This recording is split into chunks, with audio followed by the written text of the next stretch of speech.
ಇಲ್ಲ, ಯಾಕಂದ್ರೆ ನೀವೆಲ್ಲ ಬ್ಯಾಗಿಗೋಸ್ಕರ ಕಾಯ್ತಾ ಇದ್ದೀರಾ ಅನ್ಕೊಳ್ತೀನಿ. ನಮಗೂ ಈ ಒಂದು ಅವಕಾಶ ಕೊಟ್ಟಿರೋ ರೂಪ ನನಗೆ ತುಂಬ ಇದು ಬದಲಾವಣೆ ಮಾಡುವಷ್ಟು ಶಕ್ತಿ ಇವರಲ್ಲಿ ಇದೆ. ಮಾತಲ್ಲೇ ಬೇರೇನಿಲ್ಲ, ಮಾತಲ್ಲೇ ಕೂಡ ಅವರನ್ನ ಅಟ್ರಾಕ್ಷನ್ ಮಾಡ್ತಾರೆ, ಆಕರ್ಷಣೀಯ ಮಾಡ್ತಾರೆ. ಅವರು ನಮ್ಮ ಶಾಲೆಗೆ ಬಂದ್ಮೇಲೆ ಈ ಶಾಲೆ ಎಷ್ಟು ಚೆನ್ನಾಗಿ ಆಗಿದೆ, ಹಾಗೆ ಇನ್ನೂ ತುಂಬಾ ಉನ್ನತ ಮಟ್ಟಕ್ಕೆ ಹೇರಲಿ, ಚೆನ್ನಾಗಿ ಆಗಲಿ ಅಂತ ಕೇಳ್ಕೊಳ್ತಾ, ಮತ್ತೆ ಇವ್ರಿಗೂ ಕೂಡ ಈ ಯಾರೇ ದಾನಿಗಳನ್ನ ಆಕರ್ಷಣೆ ಮಾಡೋದ್ರಲ್ಲಿ ಇವರು ಕೂಡ ಪ್ರಮುಖರನ್ನು ಕೊಟ್ಟರು.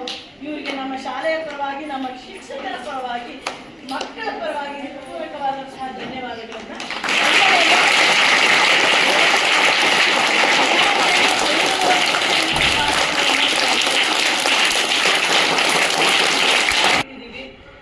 ಮತ್ತೆ ಈ ಒಂದು ಅಕಾಡೆಮಿಕ್ ಇಯರ್ ಕ್ಲೋಸ್ ಆದ್ರೂ ಕೂಡ ಮುಂದಿನ ಒಂದು ಹೊಸ ಅಕಾಡೆಮಿಕ್ ಇಯರ್ನ ಕನಸನ್ನ ಕಾಣ್ತಾ ಇದ್ದೀವಿ.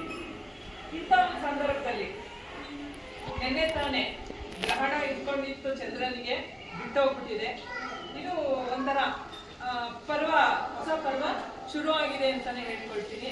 ಇಂಥ ಒಂದು ಸುದಿನ ನಮ್ಮ ಜೀವನ್ ಮುಕ್ತಿ ಫೌಂಡೇಶನ್ ಅವರು ಇಲ್ಲಿ ನಿಮ್ಮೆಲ್ರಿಗೂ ಬ್ಯಾಗ್ಗಳನ್ನ ಕೊಡಬೇಕು ಅಂತೇಳಿ, ಏನೋ ಒಂದು ಪುಸ್ತಕಗಳಿರುತ್ತೆ, ನೋಟ್ ಬುಕ್ಸ್ ಇರುತ್ತೆ, ಟೆಕ್ಸ್ಟ್ ಬುಕ್ಸ್ ಇರುತ್ತೆ, ಅವುಗಳ ಒಂದು ಕಾಪಾಡಿಕೊಂಡು ಅವುಗಳ ಸೇಫ್ಟಿಯಿಂದ ತಗೊಂಡೋಗೋದಕ್ಕೆ ಅನುಕೂಲ ಆಗಲಿ ಅಂತ ಹೇಳಿ ನಿಮ್ಮ ಮುಂದಿನ ವರ್ಷದ ಶೈಕ್ಷಣಿಕ ವರ್ಷದ ಪ್ರಾರಂಭಕ್ಕೆ ಈಗಲೇ ಅವರು ಈ ಒಂದು ಸಂದರ್ಭವನ್ನು ಒದಗಿಸ್ಕೊಟ್ಟಿದ್ದಾರಲ್ಲ ಅಲ್ಲಿ ಅಂತಾನು ಕೇಳ್ಕೊಳ್ತಾ ಇದ್ದೀರಿ.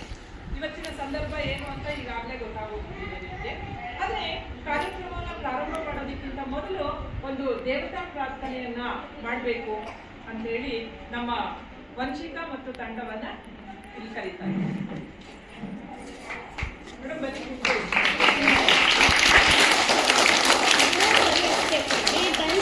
ಚಪ್ಪಾಳೆ ಹೊಡಿಬೇಕು ಏನೇ ಮಾಡಿದ್ರು.